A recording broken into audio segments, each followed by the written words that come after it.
pardon, décembre, ils tendre vers le mois de décembre, tout ça, le côté. Il y a un moment, tout le monde a dit qu'il faut, tout le bel DG, tant tout le bel DG, le rôle, nous, calon, on a dit, un calcul, qui n'a pas ça, comme PCA. Or, que PCA n'a pas su, vers qu'est-ce qu'il y a mon gana. Le coup, la PCA, vers qu'est-ce qu'il y a mon gana, il y a un gars qui a usurpé pouvoir, il y a un moment, tant on a dit que le babilo, qu'on est, et puis, dans un bon moment, nous, calon, on a défait $10 000 dans la société. Monsieur, na statut na biso et lobby mutu akoki ko administrateur ko défaté ako défa mbongo te content toi na o moke yo zwaka comme il y a défait $10 000 ngana bande ko indexer la télémélé la bi poliment na bivie mbongo na ezonga na moni azo réagir te na sali lettre na commis première lettre rien deuxième lettre na yena réunion d'administration il y a conseil d'administration na lobeli yango temps na lobeli yango ye élésé alors tant na lobby on a ipsa bivie sur mbongo na bimité. Ah bah ça tout passer la suspension. Suspension est qui illégale. Maintenant je suis passé à la télé pour expliquer comment on a pu causer suspension illégalement. Pour Okangeli Kanda. Okangeli Kanda c'est trop dire. Dernièrement je l'avais vu, je l'ai même dit bonjour, je l'ai salué. Après c'est mboté mais chaque façon on a moninyo kalongo, on te manangé bebaka. Si on a moninyo kalongo boye, on te mananga et bebaka parce que moi j'ai failli perdre ma vie dans la prison. Prison yango on a ibité na scroqué na violé na bomité. Au monde batu musuba na baboloko wana aza conscient de cet emprisonnement ou de cette incarcération. Mais moi j'en étais pas conscient. Donc c'est quelque chose qui m'est parvenu comme ça et c'est quelque chose comment on fait gober. Net na nkoko abacho. Na kanai ba gober yo ko eza le rôle lingo li andunda te bazuka ndunda ba fongolo muno ba koti ndunda. Non. Et donc on a ça fait toujours mal. Nakozala bien na nyoka longo te na vie nanga. Voilà, je l'ai dit ouvertement à la télé. Nakozala malamu na nyoka longo ta mukolo moko te. Mais nakozala bien ezali message non c'est ça message nanga. Nakozala bien na ya ta mukolo moko te. Quelqu'un qui t'a coupé le bras et puis le bi qui tout ça n'est bien non. Nakozala malamu na nyoka longo ta mukolo moko te. Et mais nakozala pe na problème na ya ta mukolo moko te. Donc je suis resté entre guillemets.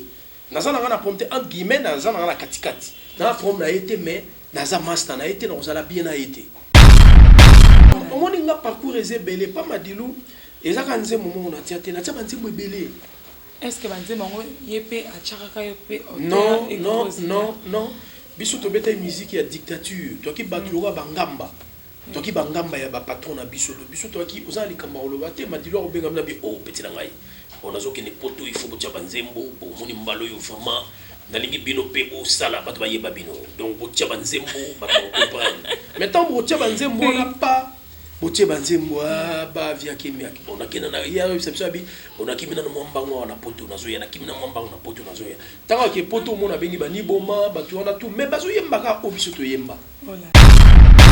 Oui, bonjour, nos internautes, nous sommes suivre à Bissona, www.monka Télévision. Et bienvenue dans votre émission Cours des Grands, une émission conseillée présentée par Marciano Mbia, la kamikaze de la presse. Quand on a vu que ce qui jet privé n'a quitté, il y a l'actualité. Aujourd'hui, jet privé n'a et quitté par Adricha Tipoti pour n'a vu qu'il y a Ningi Saka Kichasa, puis il y a Ningi Saka Monde Siriwana, j'y vais puis il y a TH, il y a acheté, tout le monde, histoire en gros, comment. Hier, à cela qui déjà succès ma casse, pourquoi a préféré qui a se retirer encore. Fait au costo la macambiano kalongo ti le loyo. Adresse tipoti pour qu'il a prison après Kobima. Conflit on a nyo kalongo so continuer car pour nani ni peto lo bela le loyo. À faire vente ya parcelle ya papa Wemba o le loyo. Balingi ba somba yango na gouvernement va ça la studio pour na ko rendre toujours hommage à papa Wemba. Et la permission caméraman nanga ça wana site na rosenga fungo na biso déjà caméra. Pour que vous a invité les là dans la plateau à Cours des Grands, na Marciano Mbia. Bonjour Adéchet. Bonjour Marciano Mbia. Oui, comment tu vas? Oui, je vais très bien.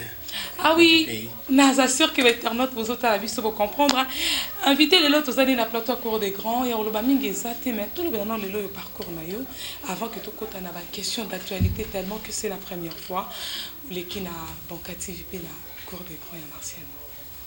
Parcours même quelques minutes ou soit quelques secondes pour que bateau me soupe dans chance de parcours noté pour ah merci parcours nangai Adrien Tipotipo d'abord na banda na Victor Eleison na Victor Eleison ya Kinkester et Menea na zo kende classe et puis na zo beta musique depuis 1982 donc ngazo diplôme d'état nanga donc nazotanga et puis moi mokepe na petit puis donc ba Victor Eleison tant na longo Victor Eleison na ye na ye pas Madilou. C'est vrai? Ouais, na ye pas Madilou.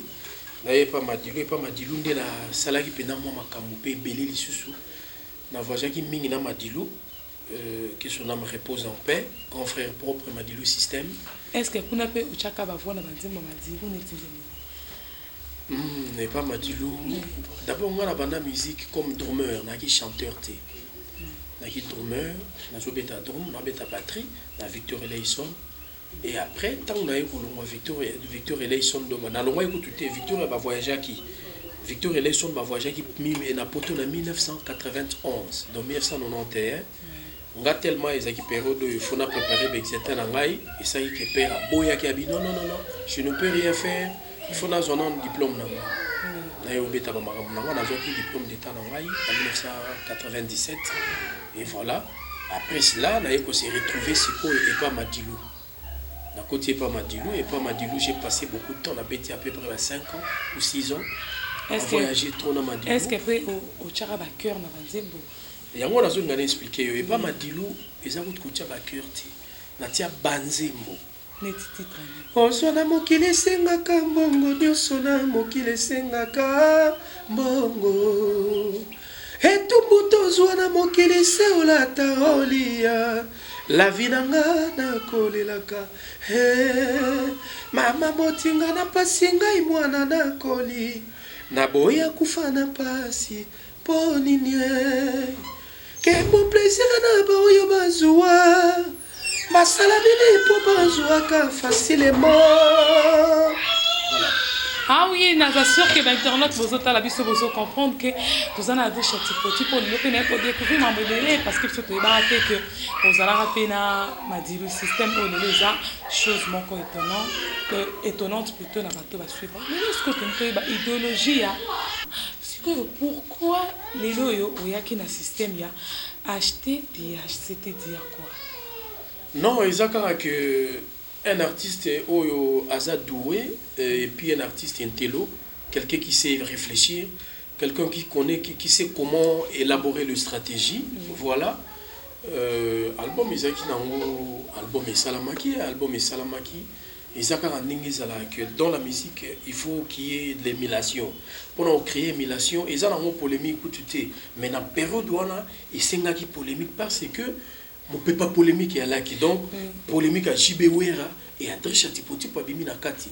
Il y a bêta qui sont qui étaient achetés, il y a bêta qui sont qui achetés donc ils avaient gardé moi. Il y a que c'était quelque chose de naturel.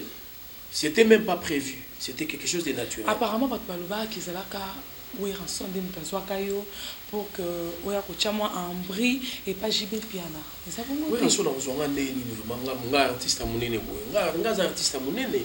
Nga yoki ba parcours na nga dans beta eza parcours munene. C'est pas n'importe qui boyemba pembe na Madilou beno tie micro ya te photo na rola ba photo. Ozoyemba bena Madilou telema yozo yemba. Tant que pose le bas directement la permission ya il y a Sid avant de la photo voilà illustré na rocha mon photo na roye mana Madilou et ça n'importe qui te ba Madilou bazaki ba chanteur moko hors norme ba chanteur moko ba chanteur ya black ti ba chanteur ya niveau oyemba na Madilou ezaki lipa na nguba te omoni yango moni ba chance wana elanda ki ngape na acheté j'ai pu rassembler ba toko ba seigneur au chota boulay donc na Congo mobimba banda musique et banda musicien oyo ba awa yembisi tabulei na disque na parce que tabulei c'est to benge monument vivant. Monsieur oyo yembisi monument vivant ezalaka Félix Oazé quoi un album na je crois Tétragramme et puis ngai na album na nga acheté. Siko lelo to koyeba lelo yo relation na yo na Jibé piana papa chéri ezala sosto botikala kana ndenge ya polémique wana. Non ngana Jibé piana to ba master te. Yaza master na ngati master na ngeza wera. Oh mais Jibé piana papa chéri mukonza ba wengete. Bon so aza mukonza ba wengenga na beta na wengete. Donc aza mukonzi na ngati d'abord. Aza mukonzi ndemo lobi ba wenge. Aza mukonza ba wenge mais mukonzi ba musicien te. So aza ki mukonza ba musicien là je peux dire que oui mukonza ba musicien. On a Congo to yeba charisme beaucoup de musiciens par la montée. Non. Wana isa vie privée na ye. ce qui est un charisme na pe na charisme na nga ndenge na nga mais nga tango na banda musique bango bagi na nuti bango tout enge babima na nuti parce que nga tango na beta musique na ki petit à 10 000 na to beta na Victor et là ils sont na 82 ou enge za la raté ozomona ou enge ba e ko bima je crois na 88 87 88 on a biso to sito beta banzinzi to sito beti ba mokusa to beti ba hey baby na sili kokoma mayele donc au moins nga parcours ezebele pas madilu ezaka nzembo mo na tiate na tia banzembo ebele. Est-ce que banzembo ngo yepe achaka yepe non biso to beta musique ya dictature to ki batulura bangamba to ki bangamba ya ba patron na biso to ki ozali kamba oloba te madilu obenga na bi oh petit na ngai on a zoki ne poto il faut botia banzembo bo moni mbalo yo vraiment nalingi bino pe bo sala bato bayeba bino donc botia banzembo bato comprendre maintenant botia banzembo na pas botia banzembo ba via kemia on a kina na ya reception bi on a kimina na mwambango na poto nazoya na kimina mwambango na poto nazoya tanga ke poto mona bengi bani boma bato wana tout mais bazo yemba ka obiso to yemba oh là là donc c'est qui ndenge wana kombo nzembo kutu yo yembite nzembo na yo me ba bisa kombo na yo te na kinga moko te na kina ba fofo le collège atia ba nzembo adanze na kati ya nini wana ba master belé batia ba chevalier Godard ba roi Babel Bokabila batia ba nzembo na album Madilu album a frère Edouard Mobimba biso ba totia ba nzembo to yeko sala album ya lo to titi ba nzembo to yeko sala ko sala album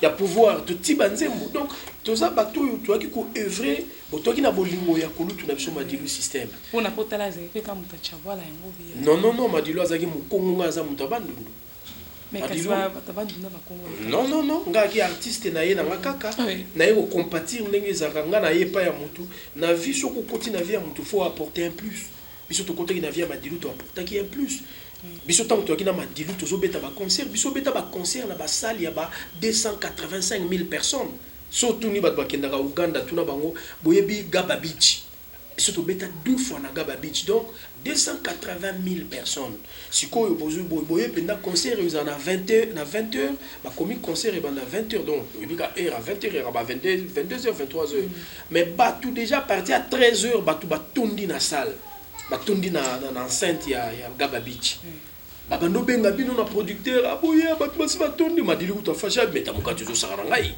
no yo benga boye no meto concert ça la 22h to ça 13h yo benga non tu es malade donc biso to sala exploit na Madilu to sala makamwa minene na ba master ba do a Congo yo kako do a Congo accompagnateur à Danze satellite ngabe ya satellite ba fofo le collégien omoni ngaza artiste ya mukete ngaza artiste ona betina bambiaka siko lelo yo étant que expert na musique na bike bato bele bazota la biso je profite pour saluer notre sponsor Tom Bay azota la biso na Banka TV je salue Clara Kalombo la crème des vandales je fais une citation spéciale à Célé Poufi tout le bénano lelo pays aux grands musiciens to ba explose ça là mais la musique le temps vous ota là est-ce que JB na ba wera ça toujours quand on pouvoir la musique to ba si facile na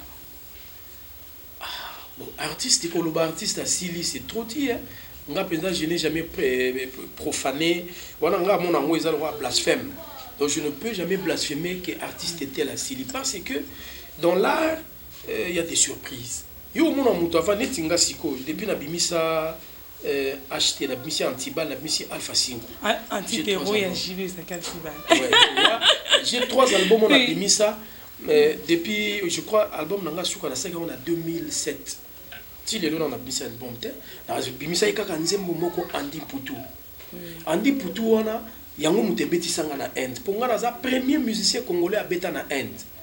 Na beti na Inde na ibite foba yela ngape trophée, fo mona pe trophée na zo na Inde. Na zo trophée ya Indian Award, lelo zo mona petit na nga innocent bi ake azo ke des fois ki na biti award. Nga na zo ka Indian Award. Donc ba comment penda Indian Award un trophée dédicacé. Ba dédicacé on a kombolanga parce que na mérité ki yango. Et ça on a parlé foba yela nga trophée wana.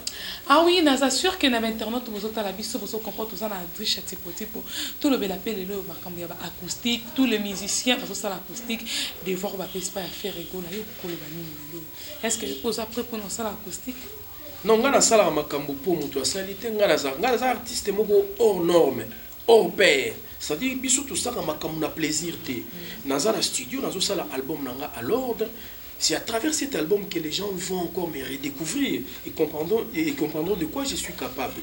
Mais s'il faut parler acoustique, j'ai jeté un clin d'œil à frère Nangai, mon ami personnel Kabose Boulembi, bienvenue Makanga, le grand producteur de la décennie. A tout ça l'album et a tout ça l'acoustique. On a acoustique à Kabose. Acoustique qui a fait rigoler avec Kabose qui est bon, moi je parle de l'acoustique de Kabose parce que j'avais fait partie. J'étais partie prenante, donc j'étais comme directeur artistique il y a Eloko Kabose. Là, pendant 3 jours dans le studio. Non, Tchabola te. Kabose aza, ngala za artiste, ezaka ayete. Na yembela ba artiste chrétien. Ngana pesa na soutena, ngana utaka Inde na 2012. Na uto beta kobeta India na world, tant on a yé na yé na instrument. Ngana soma un paire d'instruments complet, je crois na soma ba $28 000 na futa ba fête, na futa même ba TV na zara par bazakité bisoto sakango ngai Adrisha Tipo Godelo Fombo, Anthony Sampaio, Guy Moller, artiste baki mo ebele mais noyau ezaki wana. Oui. Ce qu'on les lois tout le belana nous paie la polémique ils ont les canaux internet, ceux m'embêter sur les cas. Yo ko bani na ba guerre ils ont les cas entre faire ego na Kabose, manda chante pas eko na kata guerre ngo ya community na ka côté ya Fali, ya sangani pona ko soit la rana ba musicien sur côté ya ngamba faire yo ko pesa point de vue. Bon point de vue nanga eza d'abord nga na carrière nanga so talibé ba makamba ba buzo ba nga za raté. Na ça il a rappelé âge nangai. J'ai bon moment de ce qu'on sait l'âge. Non, Nazo le Banga, je parle de moi. Ah oui. Je parle de moi. Nga linga ba bêtise té. Naza artiste moko d'abord naza chrétien et puis na respecta ga moto pour moto à respecter nga. Ndo moninga awa do na sotali na bima rapenza té. Monna yambi opa na nga na ndaku nanga. Nga eza na ndaku nanga. Do na bima ndo moninga naza na do fona bana chauffer ka voiture na qui pas présent verkis ou soit na qui studio. Papa verkis on peut moto pas aller ko peso. Comment dire? Là c'est ça. Non, là ça non réponse là. Ba makambo bango bazo salaka wana eza na sens té. Et quoi mener et quoi ramener musique na biso nulle part. La musique na biso lelo musique na biso ekomi na baisse. Musique na biso ekomi na baisse et ça musique nous te komi na baisse té. Et ça ba artiste ndé baza na baisse. La baisse à artiste c'est sur le plan mental. Les artistes ne raisonnent pas bien. Les artistes ne réfléchissent pas bien. Les artistes ne voient que des polémiques. La polémique là, au Salango et celui qui a aux alentours, il y a superficie à RDC. Polémique on est comme en France, polémique on est comme en États-Unis, t'es pour isoler au trophée net Fali. Fali a ça là-bas, musique sans polémique. Mais Azo s'est retrouvé ba trophée zo kota na mboka. Donc le loso OK na JBC Rafali, Romona ba trophée. Fali a décroché voire même trophée à Aimé Césaire. Azu ba biti award wana o ba apaso azo papula ba trophée. Par là ce qui n'a comprendre bien. Léo, pardon, na moni pe petit na ma Léo, auto kota na apa trophée. Et ça, par rapport à la polémique, la vie ne fait pas les moines. Mais on reconnaît un moine à travers son habit. Ah oui, je suis sûr que l'internet vous comprendre tout ça dans tipo. Je profite pour saluer Joski Kikou Azotalabiso depuis l'Afrique du Sud. Je salue César Hélène, internaute qui a Banca TV à Songongo. Et je fais des gros bisous à Bigando, le meilleur. À Songongo, on a pu se faire un peu belé pas aux alliés à Songongo Ebi. Ah oui, tout le bélanon, les loyaux, vente la tchéa, le pont à Papa Wimba. Yo s'occupe par vous, bateau, vous s'occupez à Papa Wimba. Au coco le bani, basote kalopang. Ça m'a l'âme tomabé. Oh, maman, le bani. Le pont vous à Papa Wimba. Ngai n'a jamais tété la thé. On est à tété là, balni batte que l'eau qu'on a bango. Ou bien maman Amazon, je sais pas. Ça n'a pas raison. J'ai appris que le président Félix Tshisekedi Fati Béton a l'objet pareil qu'à son bango à Tchango musée. Studio qui paraît musée. Non, mais sauté. Bisou artiste était. Musée ça capone à bâton nyoso. C'est-à-dire ah ok. Ceux qui baïté à bongo ils m'a bêté mais toutefois de toute façon famille azana droit naï. Bisou tout au botami à tous issu na ba famille. Makambo eza ce qui est biologique moi je peux pas m'ingérer. Mais idée à présent Félix, je salue cette idée et c'est une très bonne idée et ce sont des très bonnes initiatives Fati Béton ou Mela. Ah oui, comment la émission, tout le bel tout le bel émission, ça la net exacté. Affaire Nyo Kalongo Nayo, qu'est-ce qui se passe pour le mot de non, mot de on a vu le bel bateau. Chacun reste dans son coin. Il m'avait incarcéré, n'a pas esprit, il y a ma baie, ngana Nyo Kalongo. Nous, ils ont un Sokoda, ngana administrateur na Sokoda. Moi, je travaille dans la Sokoda, je suis administrateur. Et lui également, il est administrateur. Verkis Kamongana est un administrateur. Nous sommes tous des administrateurs. Donc, il y a une société, ils ont marché bien. Donc, ils ont ta maison. Maintenant, il lui fallu qu'il ait indexé DG. Dans la réunion, il y a conseil d'administration. J'ai pris la parole. Écoute, DG, il y a un fonctionnement. Il y a un rapport semestriel au PCBISO, 320 000 $. Mais personnel, il y a 10 mois, 9 à 10 mois. Et tous en ont un loyer à 85 000 $. Tout football artiste était juin exercice, juin exercice, décembre. Et ça m'a fait décembre, ils ont tendre vers le mois de décembre, tout ça lié le côté. Il y a un moment tout le monde a dit il faut tout le bel DG, tant tout le bel DG, le rôle à Nyo Kalongo, c'est qu'il y a un calcul naïe, à qui n'a pas ça comme PCA. Or que PCA n'a plus ça vers qu'est-ce qu'il y a mon gana. Le rôle à PCA vers qu'est-ce qu'il y a mon gana, il y a un gars qui a usurpé pouvoir, il y a un moment tant on a bandit le babilo qu'on est et puis na mbongo mo Nyo Kalongo a défaki 10 000 $ na kati ya société monsieur na statut na biso na statut na biso et lobby mutu akoki ko administrateur ko défati ako défa mbongo te content toi na o mo keyo zwaka comme il y a défait 10 000 $, ngana bandé ko indexer na télémélé la bi poliment na bivie mbongo na ezonga na moni azo réagir te na sali lettre na commis première lettre rien deuxième lettre na yena réunion d'administration il y a conseil d'administration na lobeli en autant na lobeli en yé et les alors, tant on a le bien, on a essayé à vivre sur le moment où on est limité, ça tout va passer la suspension. Suspension est illégale. Maintenant, je suis passé à la télé pour expliquer comment on a pu faire suspension illégale. Pour les administrateurs, c'est-à-dire stipulé que mon côté administrateur, mon côté côté les mélamonings à l'omolaï pour avoir le mandat parce que le mandat est sacré. Et c'est là où il y a mon escroc que comme je suis passé à la télé, à l'objet que j'ai profané contre en sa personne ou en son égard, a dit que dans sa liée imputation dommageable, malheureusement, tout qui n'a pas justice à moi à l'époque, mais il y a des gars qui trouvent, parce que le sentiment, le roi camarade de Nyo Kalongo, bon, à sali tout cas, il a bêti 2 mois, 4 jours. Donc, on a cotara le 21 octobre, on a mis le 28 décembre, on a rectifié pour l'émission, on a bossé en novembre, c'est décembre. On a sambi, on a 3 mois pour l'imputation dommageable, et on a purgé 2 mois, on a interjeté appel. Après, on a eu normal, mais on a problème, on a été sauf que moto a tindi na makala za ndeko na yote. Donc Nyo Kalongo ndenga zawana ayebi na ye que et loko ya salinga tina kokufa na ozana na mutema. C'est que tino to kokolo bake okangeli ekanda. Kokangela ekanda c'est trop dire. Dernièrement je l'avais vu, je l'ai même dit bonjour, je l'ai salué, apprécié mbote mais chaque façon na moni Nyo Kalongo mutema nange bebaka. Si on a mon Nyo Kalongo boye, motema nanga e bebaka parce que moi j'ai failli perdre ma vie dans la prison. Prison on a ibité na scroqué, na violé, na bomité. Au moment où batu musuba na baboloko wana, aza conscient de cet emprisonnement ou de cette incarcération. Mais moi j'en étais pas conscient. Donc c'est quelque chose qui m'est parvenu comme ça et là c'est quelque chose comment on fait gober. Net na nkoko abacho. Na kanai ba gober yo ko eza le rôle lingo lia ndunda te bazuka ndunda ba fongolo muno ba koti ndunda. Non. Et donc, ça fait toujours mal. Nakozala bien na Nyo Kalongo te na vie na wa. Wana je l'ai dit ouvertement à la télé, nakozala malamu na Nyo Kalongo ata mukolo moko te. Mais nakozala bien ezali message à elle. Non, c'est ça message na nga. Nakozala bien na ata mukolo moko te. Quelqu'un qui t'a coupé le bras et puis le bic tout ça n'est bien non. Nakozala malamu na Nyo Kalongo ata mukolo moko te. Et mais nakozala peine un problème na yata mukolo moko te. Donc je suis resté entre guillemets. Nazana ngana problème entre guillemets nazana ngana katikati. Na problème na été mais naza master vu mon âge ya okufaka avant nga. Oh. Qu'est-ce qui prouve? Voilà. C'est Dieu seul qui connaît hein. Non mais vu son âge pour nga etambola nga ya vie, na tambola bien. Babiloko yazo tambola o ya sala kawana o yazo ba comportement wana yazo affiché par rapport na bato.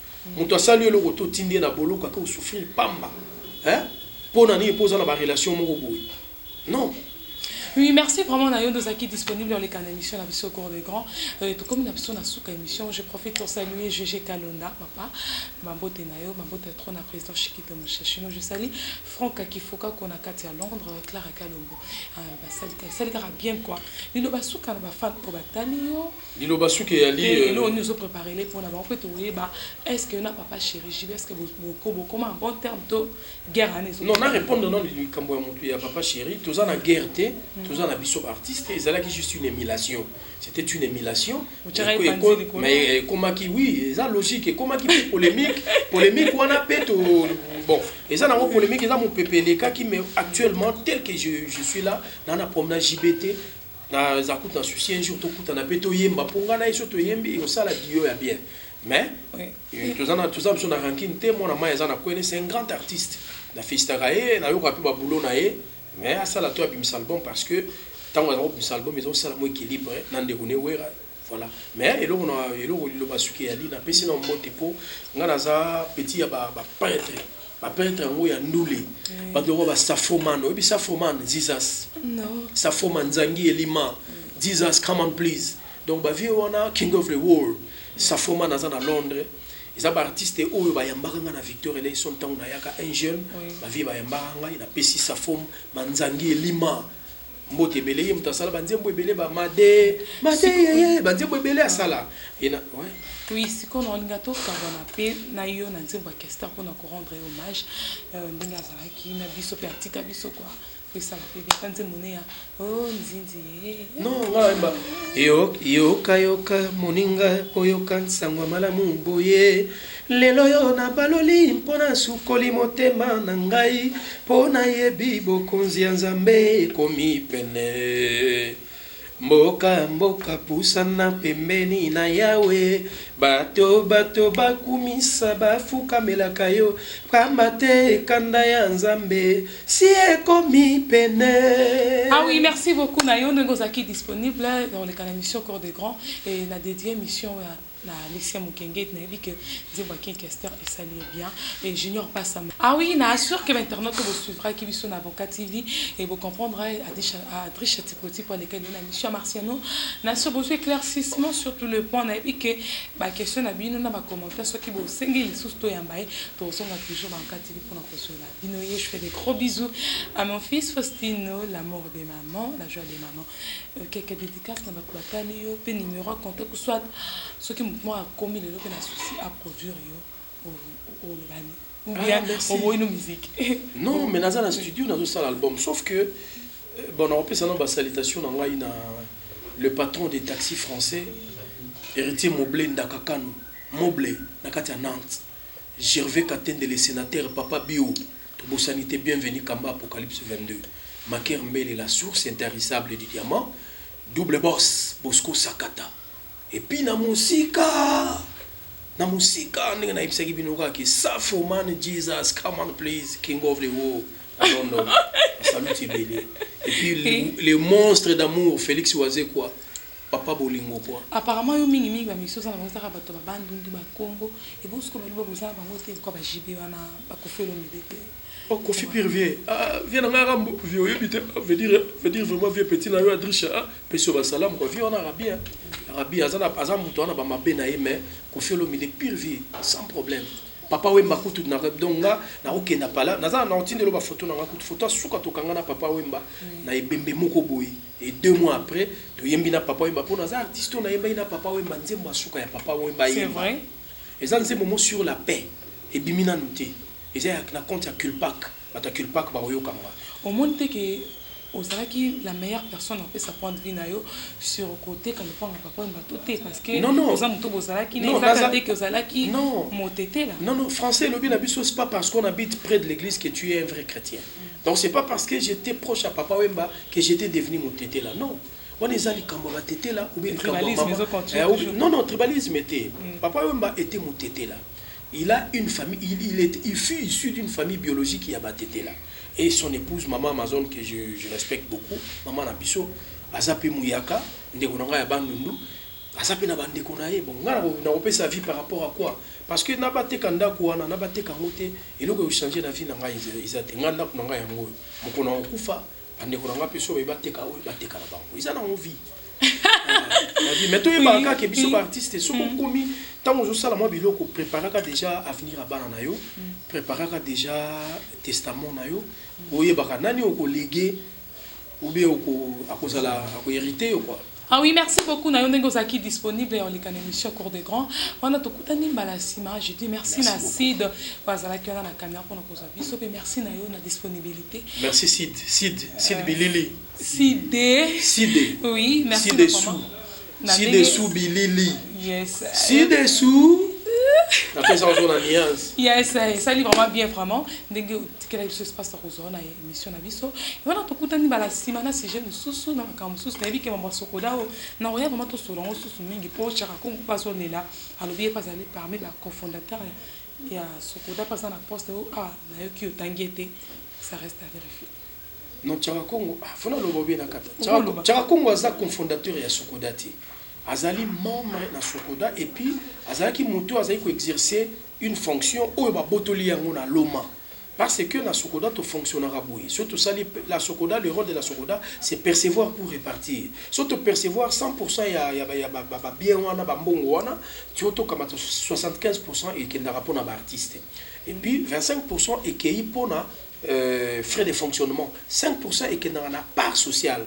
Part sociale, Tchaka Congo a faire partie parce na commission sociale caisse sociale mais subitement ba botola e musala ba longola e karaboué et puis nyoka longa uté ko zo $810,000 na compte à Sokoda na 2019 awa mais mbongo fouti ba artiste mais il n'a pas respecté le pourcentage requis.